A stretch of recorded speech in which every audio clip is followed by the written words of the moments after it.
வணக்கம் மக்களே. இன்றைக்கி நம்ம இந்த வீடியோவில் என்ன பார்க்க போகிறோம் அப்படின்னா, அளவுக்கு அதிகமாக குடிக்கிற பழக்கத்தினால என்னெல்லாம் பிரச்சனை அப்படின்றது தான் பார்க்க போகிறோம்.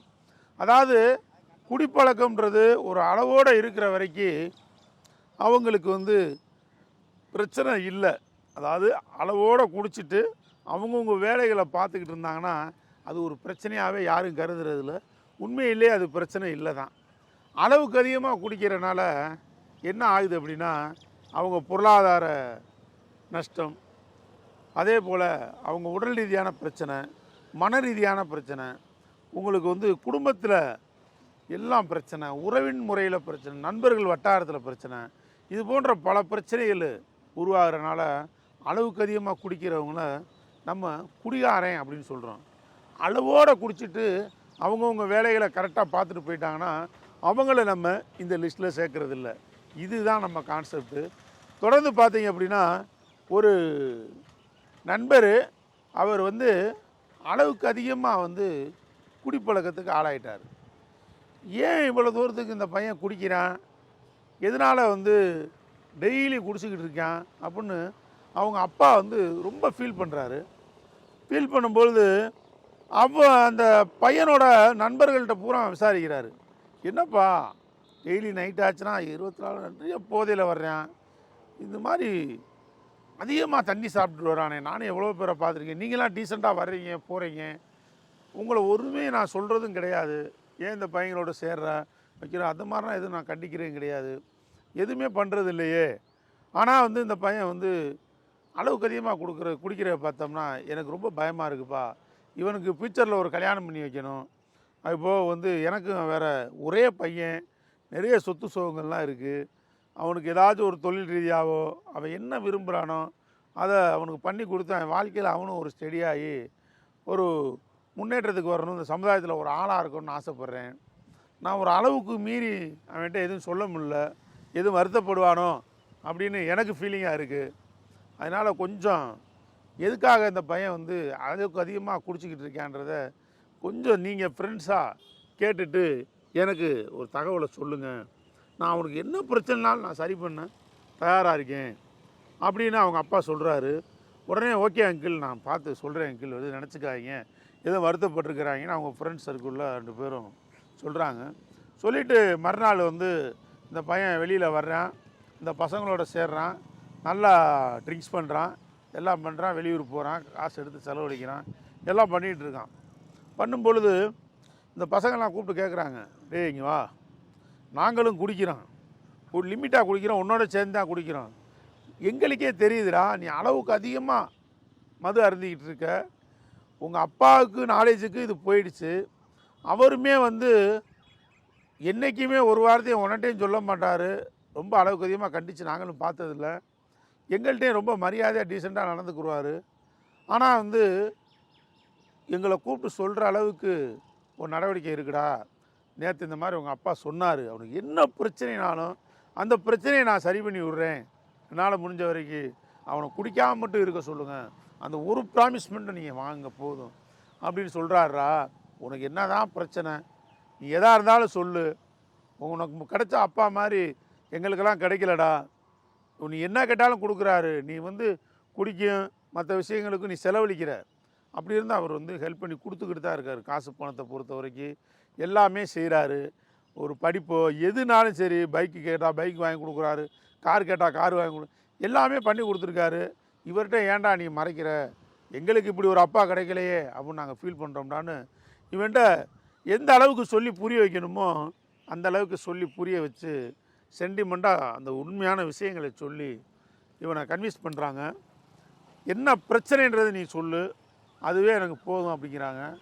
உடனே சொல்கிறா, இல்லைடா மச்சான், எனக்கு அளவுக்கு அதிகமாக கடன் ஆகி போச்சு, இத்தனை லட்ச ரூபா எனக்கு கடன் இருக்குது, இது அவங்க கடன்காரன் கேட்டுருவாங்களோ அப்படின்ற பயம் எனக்கு ரொம்ப இருக்குடா, இந்த பயத்தின் காரணமாக நானும் குடிக்க ஆரம்பிச்சேன், எங்கள் அப்பா எனக்கு கேட்க கேட்க காசு கொடுக்குறாரு, இருந்தாலும் அது தவிர்த்து எங்கள் அப்பா பேரை சொல்லி அவங்க சர்க்கிளில் அவங்க நண்பர்கள் எல்லார்ட்டையுமே நான் நிறைய பணம் காசு வாங்கியிருக்கேன், ஸோ நாளைக்கு எங்கள் அப்பாவுக்கு தெரிஞ்சிருமோ, இந்த பணத்தை நம்ம கொடுக்க முடியாமல் போயிடுமோன்னு எனக்கு கொஞ்சம் பயமாக இருக்குடா, அச்சமாக இருக்குது, இதுவே எனக்கு கில்ட்டியாக இருக்குது, ஒரு ஃபீலிங்லேயே நான் திரும்ப திரும்ப நான் குடிச்சிக்கிட்டு இருக்கேன் அப்படின்ட்டு இவர் சொல்கிறாப்புல.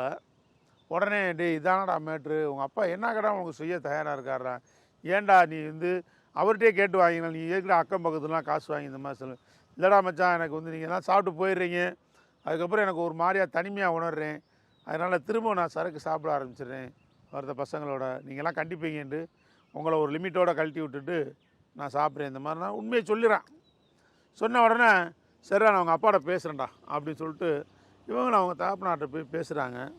அப்பா அந்த மாதிரி வந்து அவனுக்கு நிறைய கடன் இருக்கான், என்கிட்ட வாங்கி செலவழிச்சிட்டேன், ஏன் எதுன்னு காரணம் கேட்க வேண்டாம், நாங்களும் ரொம்ப அழுத்தமாக கேட்கல, நீங்கள் வந்து அதுக்கு சப்போர்ட் பண்ணி விட்டீங்கன்னா அவன் இந்த பழக்கத்துலேருந்து வெளியே வந்துடுறேன் அப்படின்னு சொல்கிறான். அப்படின்னவும் சரிப்பா அவனுக்கு என்னென்ன கடன் இருக்கோ எல்லாமே லிஸ்ட்டு போட்டு கொண்டு வாங்க, நான் என்னன்னு பார்த்து அவங்கள அடைச்சிட்றேன் அப்படின்னு சொல்கிறாரு.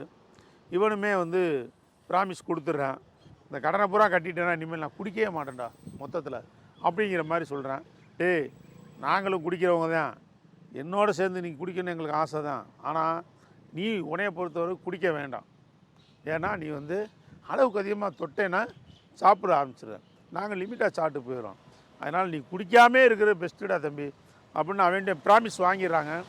வாங்கினதுக்கப்புறம் சரி அப்படின்னு சொல்லிட்டு லிஸ்ட் எழுதி கொடுக்குறான். அந்த லிஸ்ட்டெல்லாம் கொண்டு போய் அவங்க தாப்பனார்ட்ட கொடுக்குறாங்க. கொடுத்த உடனே எல்லாத்தையும் பார்க்குறாங்க. இந்தா தம்பி இவ்வளோ லட்ச ரூபா வருது அப்படின்னு ஒரு கணக்கை போட்டு, இந்த ரூபாயை நான் உன் கையில் கொடுத்துட்றேன், நீ என் மகன் கையில் கொடுத்துரு, அவனையே கொண்டு போய் கொடுக்க சொல்லி. ஏன்னா இப்போ நான் போய் கட்டினேன் அப்படின்னா திரும்ப வந்து அவனுக்கு ஒரு கில்ட்டியாக இருக்கும், அவங்க அப்பா ரெண்டாவது பழகும்போது அவங்களுக்கும் ஒரு மாதிரியாக இருக்கும், மகன் வாங்கின காசு அப்பா கொண்டு வந்து கட்டுறாரு, இந்த சரியில்லையோ அப்படின்னு ஒரு மாதிரியாக தோணும். நீ அவங்க கையிலே டீசெண்டாக கொண்டு போய் வாங்கினால்ட்ட அப்படி இப்படியே கொடுக்க சொல்லிடு அப்படின்னு சொல்லி ரூபாய் அப்புறம் கொடுக்குறாரு. அதே மாதிரி இந்த பசங்க கொண்டு போய் அந்த பையன்கிட்ட கொடுக்குறாங்க. இவனும் வாங்கினால்ட்ட அப்புறம் நீட்டாக செட்டில் பண்ணிடுறான். செட்டில் பண்ணி எல்லாம் முடிச்சுன்னா அவனுக்கு ஒரே சந்தோஷம், எங்கள் அப்பா வந்து இந்த அளவுக்கு ஒத்துழைப்பு கொடுத்துருக்காரு, கடனை கட்டினதும் இல்லாமல் நமக்கு ஒரு ப்ரெஸ்டீஜ் ப்ராப்ளம் வந்துடக்கூடாது அப்படின்னு கவனமாக கையாண்டிருக்காரு அப்படின்னு சொல்லி இவனுக்கு ரொம்பவே சந்தோஷம். சரி அப்படின்னு சொல்லி கொடுத்துட்டு வந்துடுறாங்க. அவங்க அப்பாவுக்கு ஒரு நிம்மதி பெருமிச்சு, ஏதோ ஒரு நம்ம மகனுடைய பிரச்சனையை தீர்த்துட்டோம், இனிமேல் அவன் ஒழுக்கமாக இருப்பான், அவனுக்கு ஒரு வருஷத்தில் பொண்ணை பார்த்து நல்லபடியாக கல்யாணம் முடிச்சு வைக்கணும், இதுதான் நம்ம வாழ்நாள் ஆசை அப்படின்னு சொல்லி அவரும் வந்து கோயிலுக்கெல்லாம் போய் சாமியை கும்பிட்டு எல்லாம் ஒரு மன நிம்மதியோடு வந்திருக்காரு. அன்னைக்குன்னு பார்த்து அந்த பையன் நல்ல போதை, போதையில் வீட்டுக்கு வர்றாப்புல. நைட்டு 12:30 மணி 1 மணிக்கு வர்றாரு. அவங்க அப்பா பார்க்குறாரு, அவருக்கு ரொம்ப அதிர்ச்சியாயிருது, என்னடா இவ்வளோ தூரம் அவனுக்கு பண்ணி கொடுத்து இன்றைக்கும் இந்த அளவுக்கு போதையில் வந்திருக்கானே அப்படின்னு சொல்லி உடனே மறுநாள் காலையில் அவங்க பசங்களுக்கு ஃபோன் போடுறாரு.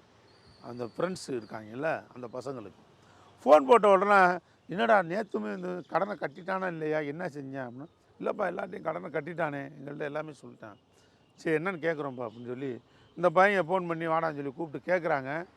கேட்கும்போது சொல்கிறான், இல்லைடா மச்சான் நேற்று கடனெல்லாம் கட்டியாச்சு, ஒரே ஜாலி சந்தோஷம் ஆயிடுச்சு, அந்த ஜாலி சந்தோஷத்தில் நான் குடிச்சிட்டேன் அப்படிங்கிறான். ஸோ இதை ஏன் சொல்ல வரேன் அப்படின்னா, அளவுக்கு அதிகமாக சந்தோஷமாக இருந்தால் கூட அவருக்கு குடி தேவைப்பட்டுருது.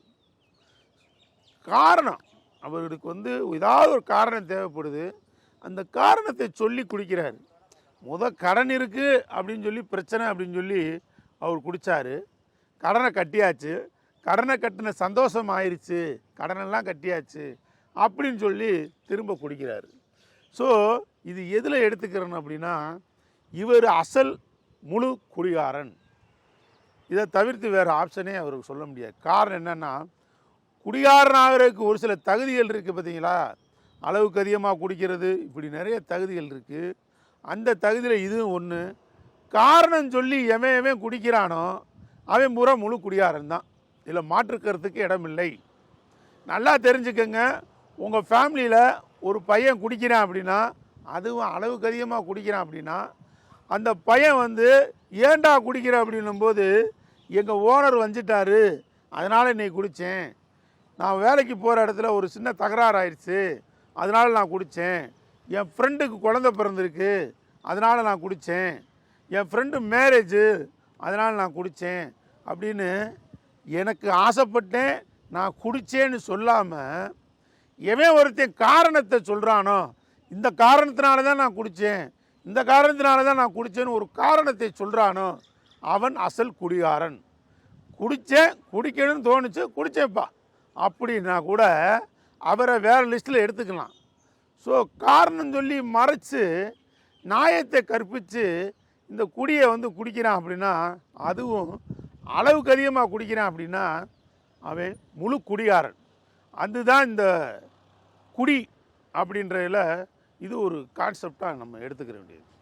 ஸோ காரணம் சொல்லி யார் யாரெல்லாம் குடிக்கிறாங்களோ அவங்க குடியாரங்க. அளவோடு குடிச்சிட்டு அவங்கவுங்க வேலையை பார்த்துட்டு போகிறவங்க குடியாரன்ற லிஸ்ட்டிலே நம்ம சேர்க்க முடியாது. இதுதான் நிதர்சனமான உண்மை. தொடர்ந்து பார்த்தீங்கன்னா இதே மாதிரி உங்கள் நண்பர்களுக்கோ அல்லது உங்கள் உறவினர்களுக்கோ உங்கள் குடும்பத்தார் யாருக்காவது குடி பிரச்சனை, அளவுக்கு அதிகமாக குடிச்சிக்கிட்டு இருக்காரு, இதனால் குடும்பத்தில் பிரச்சனை அப்படின்னு நீங்கள் யாராச்சும் ஃபீல் பண்ணிங்கன்னா கண்டிப்பான முறையில் கீழே நம்பர் கொடுத்துருக்கேன், அந்த நம்பருக்கு கால் பண்ணுங்கள்.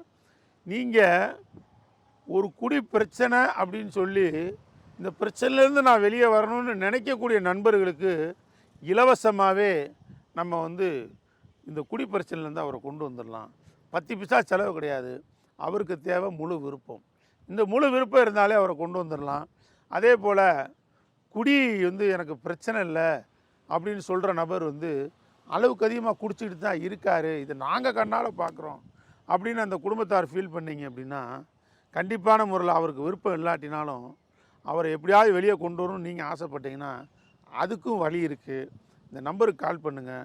அதுக்கு ஒரு 3-4 மந்த்ஸு நம்ம டைம் ஸ்பெண்ட் பண்ண வேண்டியது இருக்கும். கவுன்சிலிங்கு, மெடிக்கல் சப்போர்ட்டெல்லாம் கொடுக்க வேண்டியிருக்கும். அவருக்கு அந்த விருப்பத்தை கொண்டு வர வச்சு அதுக்கப்புறம் அந்த குடிப்பிரச்சனையிலேருந்து நம்ம அவரை விடுவிச்சு கொண்டு வந்துடலாம். இதுக்கு சின்ன சின்ன செலவுகளாகும். அது எதாக இருந்தாலும் விலாவரியாக நீங்கள் ஃபோனில் கான்டாக்ட் பண்ணி கேட்டுக்கோங்க. ஸோ நான் என்ன சொல்ல வரேன், குடிக்கக்கூடாதுன்ற விருப்பம் இருக்கிறவங்களுக்கும் நம்ம ரெக்கவரி கொண்டு வந்துடலாம். குடிக்கிறேன், எனக்கு குடியை விட விருப்பம் இல்லை அப்படின்னு சொல்கிற மனிதரையும் நம்ம ரெக்கவரி கொண்டு வந்துடலாம்.